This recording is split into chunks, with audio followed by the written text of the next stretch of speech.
አዋሽ ባንክ አክሲዮኖቹን በኢትዮጵያው ካፒታል ገበያ ባለስልጣን ላይ በዚህ ባሳለፍነው ሳምንት ስለማስመዝገቡ ይፋ አድርጓል። ለዚህም ፕሮስፔክተስ የሚባለውን ዶክመንት አክሲዮን የሚገዙ አካላት ወይ ደግሞ የአክሲዮን ባለቤቶች አንብበው እንዲያው የድርጅቱን እውነተኛ የሆኑ ነገሮችን የሚያረጋግጡበትንም የፕሮስፔክተስ ዶክመንት ይፋ አድርጎልናል። ለመሆኑ በዚህ ዶክመንት ላይ ምን ተባለ? አዋሽ ባንክ ምን እያለን ነው? ምንስ እየነገረን ነው? ምንስ እንጠብቅ? ቁጥሮቹ ምን ይነግሩናል? እያንዳንዱን በዛሬ ቪዲዮ የምነግራችሁ ነው የሚሆነው። አጠር አድርጌ ሙሉ ቁጥሮቹን ሙሉ ነገሮችን ባልገባባቸውም እንዲያው ምን እያለ ነው? ምን ይነግሩናል? ስጋቶቹ ምንድናቸው? ለባለሀብቶችስ ምን ማለት ነው? ለኢንቨስተሮች የሚለውን ነገር እነግራችኋለሁ። ቪዲዮን እስከ መጨረሻ ተከታተሉት።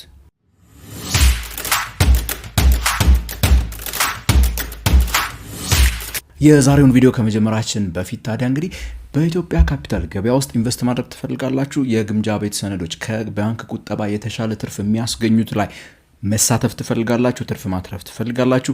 የኢትዮጵያ ካፒታል ገበያ ባለስልጣን ውስጥ በኢትዮጵያ ሴኩሪቲስ ኤክስቼንጅ ሞባይል አፕሊኬሽን ተጀምሯል። አክሲዮኖች ላይ ኢንቨስት ማድረግ እንድትችሉ እነሱ ምንድናቸው?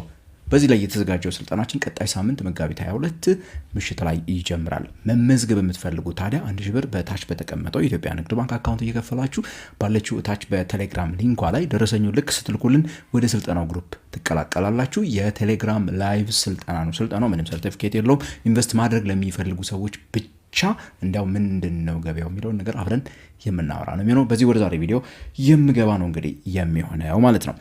በመጀመሪያ ልንመለከተው የሚገባ ነገር ምንድን ነው ማለት አዋሽ ባንክ በኢትዮጵያው ካፒታል ገበያ ባለስልጣን ላይ ተመዘገበ ስንል ምን ማለት ነው የሚለውን ነገር በመናገር እንጀምር። የኢትዮጵያው ካፒታል ገበያ ባለስልጣን በኢትዮጵያ ውስጥ የሚንቀሳቀሱ ማንኛውም አይነት የአክሲዮን ድርጅቶች ሆነው የተመዘገቡ አክሲዮን አባላቶቻቸው ከ50 በላይ ከሆኑ ወይንም ደግሞ ካፒታላቸው ከ100 ሚሊዮን ብር በላይ ያስመዘገቡ ከሆኑ በኢትዮጵያው ካፒታል ገበያ ባለስልጣን ዘንድ በእጃቸው ያሉ የባለ አክሲዮኖችን ሰነዶች ሙሉ በሙሉ መጥተው እንዲያስመዘግቡ ግዴታን አስቀምጧል። ያ ግዴታም ጊዜው ካለፈበት ዘግየት ብሏል። ከሰሞኑ ብዙ ባንኮች እና አንዳንድ ተቋማት እንግዲህ ያንን አክሲዮን የማስመዝገብ ሂደቱን ጨርሰናል እያሉ እየተናገሩ እያወሱን ይገኛል። በቅርብ ጊዜ አቢሲኒያ፣ ዳሽን ነግረውን ነበረ። አዋሽ ባንክ ደግሞ እንግዲህ ያንን ፕሮስፔክተሱን ይዞ መጥቷል። ይህንን ለማድረግ ለመመዝገብ በኢትዮጵያ ካፒታል ገበያ ባለስልጣን ከሁሉም ተቋማት አንድ የሚጠበቁ ነገሮች አሉ። በሶስት ገለልተኛ አካላት ስለ ድርጅቱ ያሉ መረጃዎችን አስጠንተው ማስቀረብ አለባቸው እንደማለት አድርጋችሁ ሰዱት። አንደኛው የኢንቨስትመንት አማካሪ ነው። ለአዋሽ ባንክ የሰራለት አይካፒታል የሚባለው ተቋም ነው። አይካፒታል እንግዲህ ለአዋሽ ባንክ አጠቃላይ ዶክመንቱን የፕሮስፔክተስ ያለውን ዛሬ የምናወራበትን አዘጋጅቶለታል። የህግ አማካሪ አለ።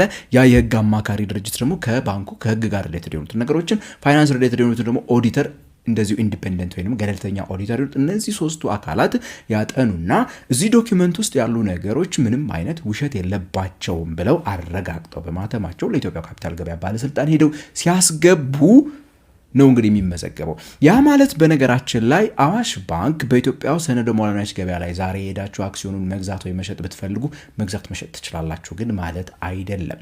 በኢትዮጵያው ካፒታል ገበያ ባለስልጣን መመዝገብ የሁሉም ግዴታ ነው። በኢትዮጵያው ካፒታል ገበያ ባለስልጣን ከዚህ በፊት በወረቀት መልኩ የነበሩ ሰርቲፊኬት የሼር ባለቤትነቶች በግምጃ ቤት ተመዝግበው መኖራቸውንም ሌላው አንዱ ማረጋገጫ ቦታ ነው እንደማለት ብቻ ሊሆን ይችላል። ነገር ግን አክሲዮኑን ዛሬ መገበያየት መጀመራችሁ ነገር ግን ለግብይቱ በአክሲዮን ገበያ ላይ አክሲዮኑን መሸጥ መግዛት ለምትፈልጉ ሰዎች ግን አንድ እርምጃ ግን ተራመዳችሁ ማለት ነው። አንድ እርምጃ ግን አዋሽ ኦልሬዲ ሄደ ማለት ነው። ፐብሊክሊ እዛ ገበያ ላይ ትሬድ ለመደረግ ግን አንዱን እርምጃ የወሰደበት ነው ምዝገባ የምንለው በኢትዮጵያው ካፒታል ገበያ ባለስልጣን ላይ። እዚህ ዶክመንት ላይ ከተቀመጡ ነገሮች የመጀመሪያ ቁጥሮቹን እንመልከት ብትሉኝ አዋሽ ባንክ እንግዲህ በቁጥሮች ደረጃ በኢትዮጵያ የግል የንግድ ባንኮች ውስጥ ግዝፈቱን የሚያሳዩ ብዙ ነገሮች እዚህ ውስጥ መመልከት ትችላላችሁ። ጠቅላላ አሴት ወይ ደግሞ ሀብት 442 ቢሊዮን ብር ደርሷል ይላል። 332 ቢሊዮን ብር ቁጠባ አለኝ ይላል። በ2025 ብድር 215 ቢሊዮን ደርሷል ይላል። በዚህ በ2025 ማለት ነው። በነገራችን ላይ እነዚህ የምነግራችሁ ቁጥሮች በ2025 ማለት አይደሉም። ባንኩ እስከ 2025 በእጁ ያሉትን ነው እንደዚህ ቁጥሮችን የምነግራችሁ። ከሱ ይልቅ ለምሳሌ ትርፍ የሚባለው በባለፈው ዓመት የአንዱን ዓመት ብቻ ነውና የምንናገረው ከታክስ በፊት የነበረው ትርፉ 25.6 ቢሊዮን ብር መሆኑን ነው። እንግዲህ ይህ ፕሮስፔክተስ ዶክመንቱ የሚነግረን ደንበኞች 15 ሚሊዮን ቅርንጫፎች ከ1000 በላይ ደርሰዋል ያለ ቢሆንም በጣም ለየት የሚያደርገው የባንኩ ትልቅ እንዲያው እምርታ በትርፍ አንጻር በቀደመው ዓመት በ2024 8 ነጥብ ምናምን አካባቢ የነበረው ቢሊየን አካባቢ የነበረው ትርፉ ከታክስ በኋላ ወደ 18.7 ቢሊየን ብር የተመነደገበት ሁኔታ አንድ ትኩረትን የሚስብ ሆኖ አግኝቼዋለሁ እዚህ ውስጥ ማለት ነው አዋሽ ባንክን። ባንኩ እንግዲህ እነዚህን ከላይ የጠቀስኳቸውን አስገራሚ የሆኑ ትርፎች ከየት አገኘ ብላችሁ ከጠየቃችሁኝ በዶኪመንት ውስጥ የተጠቀሰው አብዛኛው ባንክ እንደሚያደርገው እርግጥ ነው አንዱና ዋነኛው የገቢ ምንጩ ገንዘብ አበድሮ 200 ምናምን ቢሊዮን ብር አበድሯል ብያቸዋለሁ። ከዛ ላይ ያገኘው ወለድ ነው። በተጨማሪ ግን የተለያዩ ፊዎች ኮሚሽኖችን ያስከፍላል። የተለያዩ የባንክ አገልግሎት በሚያገለግልበት ሰዓት፣ የዶላር ግብይት በሚያደርግበት ሰዓት ደግሞ መግዣ መሸጫ ብሎ ዋጋ እንደሚያወጣ ታውቃላችሁ። በዛ የሚያገኘት ስፕሪድና ቻርጆች አሉ። የዲጂታል ባንኪንግ አገልግሎቶች፣ የንግድን ፋይናንስ ከማድረግ ከነዚህ ጋር ተነስቶ ምን አድርግ ያለው ነው እንግዲህ የሚለው ገንዘብ ያገኘሁበት መንገድ ጠንካራ ነበር ይላል። ይህንን በማድረግ ውስጥ ከሁሉ በላይ አንድ ቁልፍ ነገር ደግሞ አለ። የፋይናንስ ጤንነት የሚባለው ወይ ደግሞ ስታቢሊቲ የምንለውስ ነገር እንዴት ነው? ደህንነቱስ እንዴት ነው? ድርጅቱ ይሄንን ሁሉ ገንዘብ ማንቀሳቀስ የሚችል አቅም አለው ወይ የሚለውን ነገር የሚለዩ ደግሞ አንዳንድ ነገሮች አሉ። ለምሳሌ ከነሱ ውስጥ አንደኛው የካፒታል አዲኩዌሲ ሬሽዮ ካር የምንላትን 14% እንደመሆኑ ነው የሚነገረው በዚህ ዶክመንት ላይ እንደተነገረን ማለት ነው። የካፒታል አዲኩዌሲ ሬሽዮ እንግዲህ ብሔራዊ ባንክ በቅርቡ ባወጣው መመሪያ መሰረት ሁሉም ባንኮች በአጭር ጊዜ ወደ ባዝል 2 እና 3 የሚባለው ዓለም አቀፍ ስታንዳርድ እንዲሸጋገሩ ግድ ይላቸዋል። ያ ማለት የካፒታል አዲኩዌሲ ሬሾቸው 12% እንዲሆን። በቀላል አማርኛ ምን ማለት መሰላችሁ?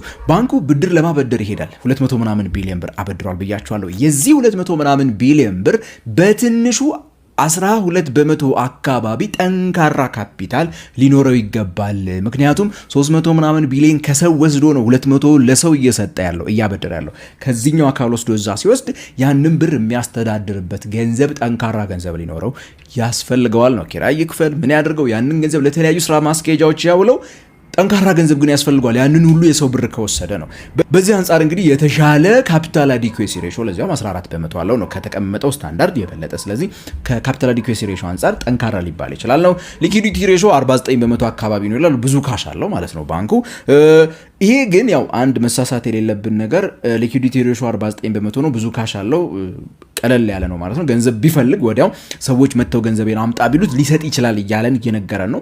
ያ ግን ባንኮች በኢትዮጵያ ውስጥ ያሉት በሙሉ ማለት ነው ብድር እንዳያበድሩ ከመከልከላቸው ጋር ይሄ በተቀመጠላቸው ገደብ በላይ ማበደር እንዳይችሉ ከመከልከላቸው ጋር የመጣ ይመስለኛል። እኔ ያው ከዛ ኤኒዌይስ ግን ጥሩ የሚባል ደረጃ ላይ ነው ያለው እያለ ነው። ሎን ቱ ዲፖዚት ሬሽዮ የምንለውም ደግሞ ያበደረው ብድር ወስዶ የሰበሰበውን ቁጠባ ወደ ብድር የቀየረበትን ሬሽዮ ምጣኔም ስንመለከተው 66% አካባቢ ነው የምታገኙት። ይሄ በተመሳሳይ መልኩ ቅድም ካልኳችሁ ነገር ጋር ያያዛል። ብዙ ማበደር እየተፈቀደለት ስላልሆነ ነው እንጂ ቢፈቀደለት ይሄ ቁጥር የተለየ ሊሆን ይችላል። ሆኖም ግን ሴፍ የሚባል ደረጃ ነው። የተበላሹ ብድሮችን ቢሆኑ 2.2% አካባቢ ናቸው። ከጠቅላላ ካበደራቸው 200 ምናምን ቢሊዮን ብር ብዬ ነግሬያቸዋለሁ። ከዛ ውስጥ 2.2% ብቻ ነው የተበላሸ ብድር ያለኝ ብሎ ነው እንግዲህ ሪፖርት ያደረገው። በኢትዮጵያው ብሔራዊ ባንክ መመሪያ መሰረት እንግዲህ 5% እና ከዛ በታች እንዲያደርጉት ነው የሚፈለገው ሁሉም ባንኮች ማለት ነው።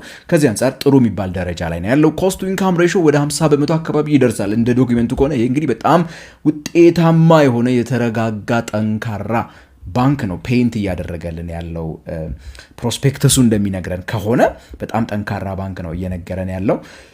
ከዛ ባለፈ እንግዲህ ለመሆኑ ምንድናቸው ስጋቶቹ የሚለውንም ነገር እንደዚሁ አስቀምጧል። እነዚህ ጥሩ ነገሮች እንዳሉ ሁላ ባንኩ ስጋቶችም አሉብኝ ብሏል። ለምሳሌ አንደኛው ከውጪ ምንዛሬ መዋዠቅ ጋር ተያይዞ ከፍተኛ ስጋት እንዳለበት፣ በውጪ ምንዛሬ ችግር ሊገጥመው እንደሚችል፣ ኪሳራ ሊገጥመው እንደሚችል፣ እጥረቱ በራሱ ሌላ ችግር ሊሆንበት እንደሚችል ያስቀመጠው ነገር አለ። ዋጋ ግሽበት እንደዚሁ በኢትዮጵያ ባንኪንግ ኢንዱስትሪ ውስጥ ሌላ ስጋት መሆኑን ይናገራል። የህጎች መለዋወጥ፣ የውጭ ሀገር ባንኮችም ሆኑ የሀገር ውስጥ ጠንካራ ባንኮች ጋር ያለበት ውድድር፣ ከቴክኖሎጂ ጋር ተያይዞ የሚመጡ ስጋቶች እንደ ሳይበር ሴኪዩሪቲ ሪሌትድ የሆኑ ነገሮች፣ እንዲሁ ደግሞ ሊስት በሚደረግበት ሰዓት በአክሲዮን ገበያው ላይ እንደዚሁ የስቶክ ገበያው ላይ ዋጋ መዋዠቅ ሊገጥመው እንደሚችል እንደ ስጋትነት ያስቀመጠበት ሁኔታ ነው ያለው። አንድ በጣም ቁልፍ ነገር ታዲያ ልንገራችሁ።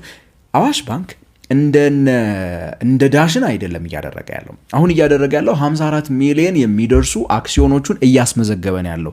በነባር ባለ አክሲዮኖች የተገዙ አክሲዮኖቹን ወይ ደግሞ ሊገዙ ቃል የተገቡ ፕሮሬት የተደረጉ የተከፋፈሉ አክሲዮኖች ናቸው። ኦልሬዲ እነዚህ አዲስ ኢሹ ያደረገው አክሲዮን የለም ማለት ነው። 54 ሚሊዮን የሚጠጉትን እነዚህ አክሲዮኖች በቃ በኢትዮጵያ ካፒታል ገበያ ባለስልጣን ዘንድ የማስመዝገብ 54 ቢሊዮን ብር የሚጠጋ ቡክ ቫሊዩን በቀጥታ ማለት ነው የሚገልጽ ገንዘብ ነው እንግዲህ አሁን እየተመዘገበ የሚገኘው። ስለዚህ እነዚህ አክሲዮኖች